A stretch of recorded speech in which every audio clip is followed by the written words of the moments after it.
ล็อกเฟซลบไลน์แต่ลบใจเจ้าบ่ได้สักทียิ่งพยายามสิหนี้ใจเจ้ากรรมมันยิ่งคืดฮอ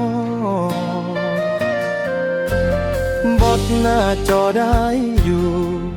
แต่บล็อกความหูสึกเฮามันเฮ็ดบ่ได้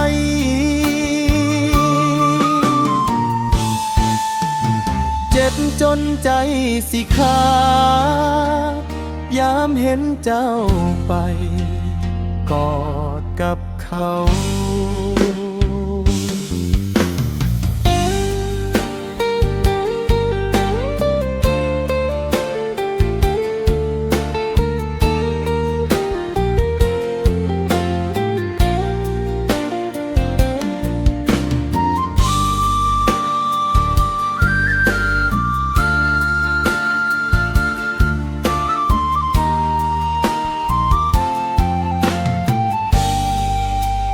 เจ็บจนใจ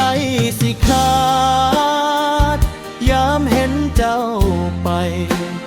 กอดกับเขาเจ็บจนใจสิขาดยามเห็นเจ้าไปกอดกับเขา